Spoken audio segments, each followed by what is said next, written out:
Foreigners with World Cup tickets won't have to pay bonds to enter U.S., Trump administration tells AP. Add AP News as your preferred source to see more of our stories on Google. Add AP News on Google. Add AP News as your preferred source to see more of our stories on Google. Share Washington app.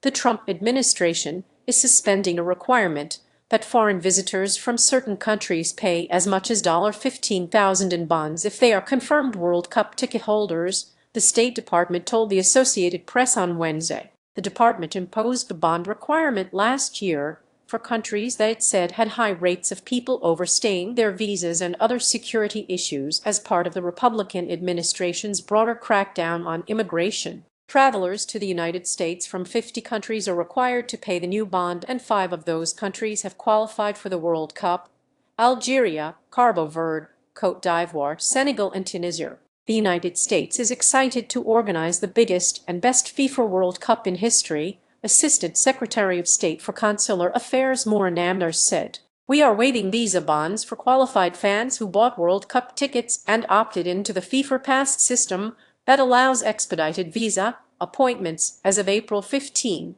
The waiver is a rare loosening of immigration requirements under the administration and will ease travel burdens for at least some visitors to the U.S. for the World Cup, which begins June 11 and is co-hosted by the United States, Canada, and Mexico. World Cup team players, coaches, and some staff already were exempt from the bond requirement as part of the administration's orders to prioritize the processing of visas for the tournament. Ordinary fans, even if they had confirmed tickets, had not been exempt until Wednesday. Read more. The administration has taken dramatic steps to restrict immigration in ways that critics say are incongruous with the type of unifying message that a global sporting event such as the World Cup is supposed to project. For instance, the administration has barred travelers from Iran and Haiti, though World Cup players, coaches, and other support personnel are exempt. Travelers from Côte d'Ivoire and Senegal, also World Cup qualifiers,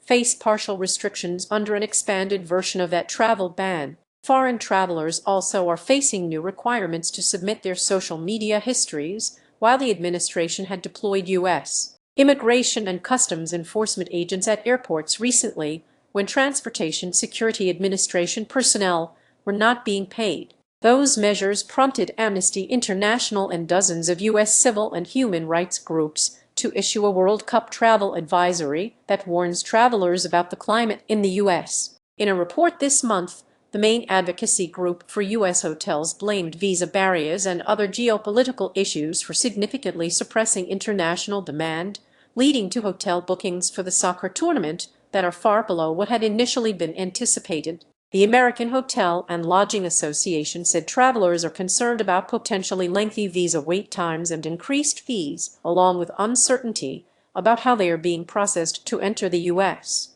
The bond requirements are part of the administration's larger effort to clamp down on migrants who travel to the U.S. on temporary visas but then overstay them. Visa applicants from the affected countries are required to pay $5,000, $10,000, or $15,000 in bonds, which will be refunded if the traveler complies with the terms of the visa or if the visa application is denied. As of early April, the number of World Cup fans affected by the bond requirement was believed to be relatively small, perhaps only about 250 people, according to U.S. officials who were not authorized to comment publicly and spoke on condition of anonymity. But they said that number was changing rapidly as more people buy tickets and some with tickets opt against traveling.